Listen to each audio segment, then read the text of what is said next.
Saudaraku, banyak orang yang tidak faham bahwasanya memberi makan dan minum itu dalam Islam adalah salah satu ya cara untuk mendapatkan amal jariyah. Jadi banyak orang memikirkan amal jariyah itu hanya membangun bangunan, hanya membagikan Al-Quran sehingga dihafal. Intinya fisikal, bentuk materi saja atau material ya. Lebih ke masjid, lebih ke bangunan, lebih ke jalan, lebih ke sumur gitu kan.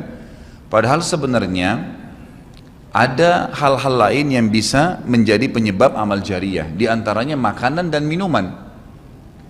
Jadi hadis Nabi SAW yang sahih riwayat Imam Ahmad, ini rahasianya di hadis ini.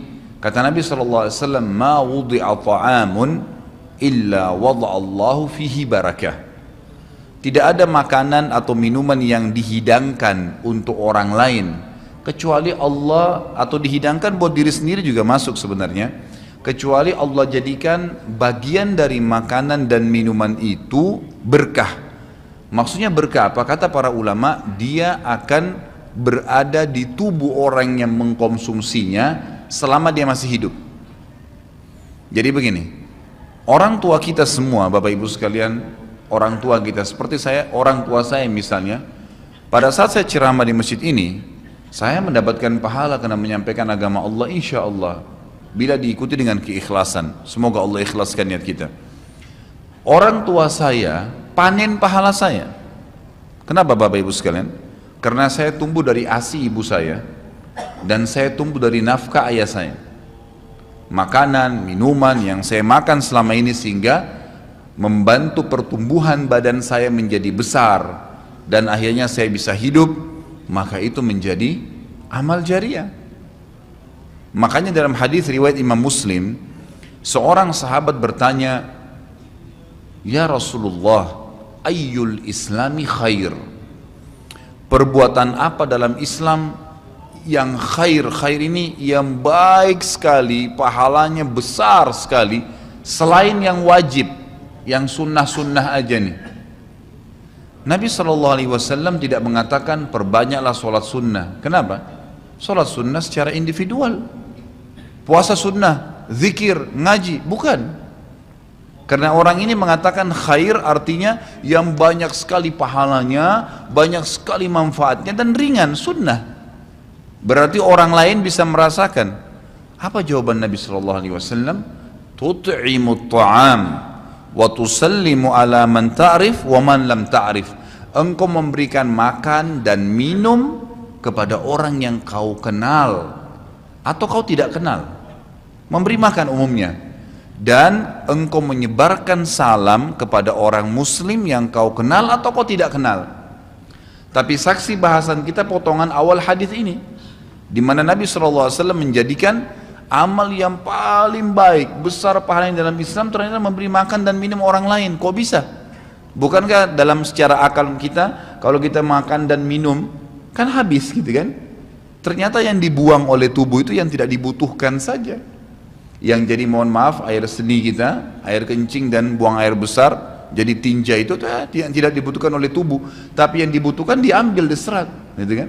Dia akan menjadi bagian daripada otot-otot, urat-urat yang memang membutuhkan ya pembaharuan, atau bahkan menjadi bagian daripada darah di tubuh kita dan seterusnya.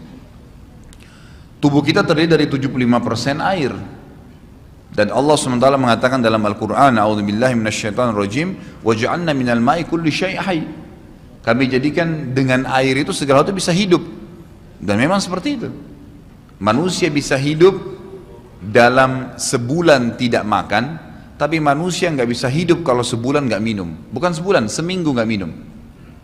Makanya para sahabat, beberapa riwayat menyebutkan seperti Abi Dzar radhiyallahu anhu, beliau mengatakan waktu beliau datang ke Mekah untuk mencari tahu berita tentang Nabi SAW, saking khawatirnya kalau beliau mengaku mau cari Nabi, karena semua orang yang datang dari luar Mekah mencari Nabi Muhammad SAW waktu zaman di Mekah itu digebukin atau dipukul. Dia dari suku Kifar, dia khawatir. Maka dia bilang, karena khawatir saya ditahu orang asing, saya juga kalau beli nanti retorika bahasa saya berbeda, maka saya minum air Zam-Zam. Dan selama beberapa hari dia tinggal di Mekah itu 2 minggu cari Nabi SAW, 2 minggu minum Zamzam nggak makan apa-apa. Dan bisa, gitu kan, minum air. Beberapa sahabat juga dalam riwayat Bukhari menjelaskan, mereka pernah tinggal di Mekah selama sebulan tidak minum kecuali air Zamzam. Bisa hidup. Apalagi memang Zamzam punya kelebihan. Ya. Zamzam itu kata Nabi SAW adalah makanan dan minuman yang menyehatkan dan mengenyangkan. Tapi intinya air, gitu kan, intinya air. Fungsi air banyak sekali, kan gitu. Tadi kalau kita masuk makanan dan minuman dulu, memberikan makan dan minum dalam Islam ini sangat besar pahalanya, sebagaimana saya jelaskan dan termasuk amal jariah. Di dalam Islam ada beberapa kegiatan yang kita disuruh untuk memberikan makan dan minum orang, seperti misalnya membuka puasakan orang lain dengan minum dan makan, dan dijanjikan pahala yang besar. Man fattara sha'iman kana lahu mithlu ajri sha'imin min ghairi an yanqus min ajri sha'imin syai'a. Siapa yang membuka puasakan orang lain, maka dia akan dapat pahala orang itu tanpa dikurangi sedikit pun dari pahala orang yang buka puasa tadi. Dan Umar bin Khattab radhiyallahu anhu pernah memanen pahalanya 1 kota Madinah di zaman khilafah beliau dengan air. Jadi zaman khilafah beliau di akhir hidupnya, atau maaf, di akhir khilafahnya beliau sempat di akhir Ramadan juga, bukan di akhir khilafah, mohon maaf, di akhir Ramadan, dia salah satu tahun khilafahnya beliau sempat ingin membuka puasakan orang, sudah mau habis Ramadan, ingin dapat pahala. Waktu itu beliau jadi khalifah, jadi raja, diiklankanlah di Madinah, ya dia bilang pada pembantunya, gulamnya, tolong iklankan kalau saya akan buka puasakan orang. Ingin cari pahala, orang semua diiklanin. Amir Mu'minin bin Khattab mengundang buka puasa. Orang-orang pada berbondong-bondong datang. Yang undang siapa? Raja.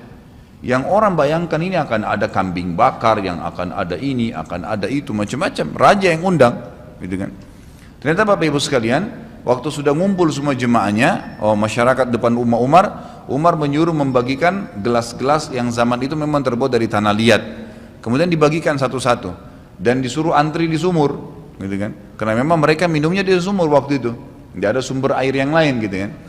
Mereka antri di sumur, lalu mereka ambil isi air masing-masing di sumur itu, antri kemudian sambil duduk. Setiap kali seseorang di antara mereka dituangkan air di gelasnya, mereka berkata, mungkin sebentar keluar kurmahnya, makanannya dan seterusnya. Begitu terdengar azan, kata Umar kepada pembantunya, sampaikan kepada seluruh muslimin, silakan berbuka puasa dengan air yang ada di tangan mereka. Maka dia pun mengatakan silakan buka puasa, dan selesai segelas air ini maka selesai buka puasanya Amir Mu'minin, gitu.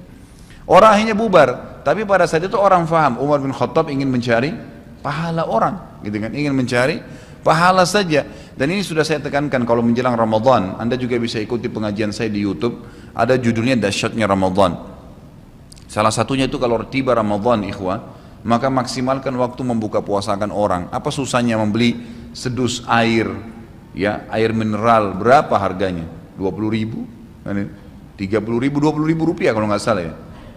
Air mineral gelas, isinya berapa? 40 sekian. Baik, kalau kita bagiin di masjid, satu orang minum satu gelas, kita dapat 48 pahala orang buka puasa.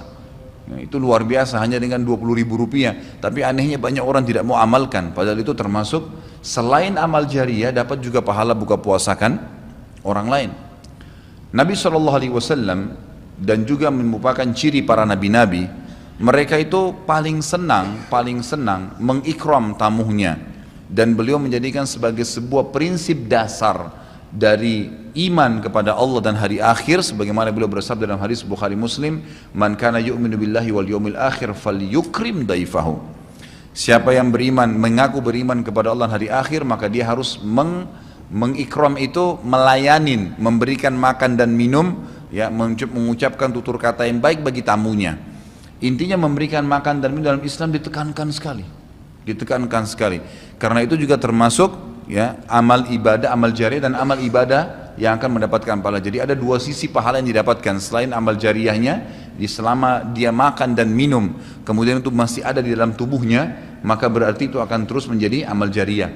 Kata para ulama, dia akan terus menjadi amal jariah pada saat seseorang tumbuh besar. Kayak kasus seseorang manusia tadi, orang tuanya, ayahnya carikan nafkah yang halal, ibunya kasih ASI, kemudian dia tumbuh besar dari situ.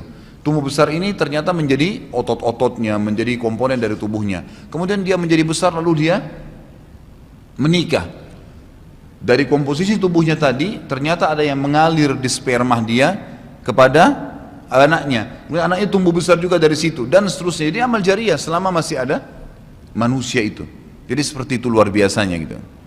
Di antaranya tadi saya bilang, kita bisa mendapatkan pahala dengan buka puasakan orang. Yang kedua, mengikram orang. Mengikram ini memberikan, menyuguhkan sesuatu buat tamu. Ya. Termasuk ya, yang dianjurkan adalah sering-sering ya, mentraktir orang lain. Ada kultum saya itu. Subhanallah, saya isi salah satu pengajian di salah satu kantor di Sudirman ini. Sampai saya dibisikin, Ustadz, setelah saya nonton di YouTube ceramahnya Ustadz tentang traktir, ini teman-teman semua pada berebut nih, saling traktir-traktiran gitu. Jadi nggak lagi nunggu temannya yang bayar, tapi dia yang bayar duluan. Ternyata itu amal jariah ya Ustadz ya. Oh iya, amal jariah. Kan gitu. Memberikan makan orang, bayangkan kalau dia makan dan minum dia kenyang. Kemudian ada yang jelas pasti ya, makanan minuman yang dimakan dan diminum itu pasti ada bagian yang akan menjadi komposisi tubuhnya. Nggak mungkin semua terbuang. Maka itu berarti akan jadi amal jariah. Apalagi kalau dasarnya yang kita berikan makan orang-orang yang bertakwa, orang soleh, luar biasa. Makin kuat dia beribadah. Ciri Nabi Ibrahim alaihissalam, Nabi Ibrahim itu malah luar biasa ikramnya. Ya. Dia suka dengan tamu, sampai-sampai kalau dihidangkan makan, cirinya beliau nggak pernah makan sendiri. Pasti habis dihidangkan makan, dibuka pintu rumahnya, siapapun lewat dipanggil makan sama dia. Syekh bin Baz hafizahullah rahimahullah, beliau sudah meninggal. Salah satu muridnya menceritakan, beliau itu punya rumah, ya, rumahnya dia di belakang atau di samping rumahnya itu ada sebuah tempat yang kosong, pakai AC, ya dilapangkan seperti masjid inilah. Setiap hari beliau menyiapkan makan siang dan makan malam untuk 600 orang. Setiap hari. Siang itu untuk 600 orang, malam untuk 600 orang. Jadi 1200 orang yang makan setiap hari.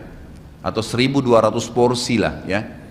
Kalau orang yang sama makan siang dan makan malam. Sampai-sampai beliau bukan mengundang ya, enggak diundang orang. Jadi awal-awalnya saja diiklanin. Jadi kalau sudah tiba waktu makan siang, yang lagi nyapu jalanan mampir, yang lagi lewat mampir, yang muridnya mampir, yang kerabatnya mampir, pokoknya mampir 600 orang. Siang malam, tiap hari sampai belum meninggal. Itu bagaimana mereka mengikramnya. Kadang-kadang kita subhanallah, makanan kita taruh di kulkas sampai rusak, nggak mau dibagi kepada orang. Pelitnya luar biasa. Kalau buahnya lagi berbuah dibungkus, nggak mau dibagi ke orang lain.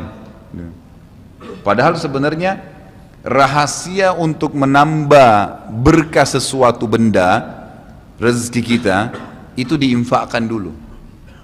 Kata Nabi SAW di dalam hadis Bukhari, Allah SWT berfirman, ya ibna Adam, anfik alaik, wahai anak Adam, infak dulu baru saya infakkan kepadamu.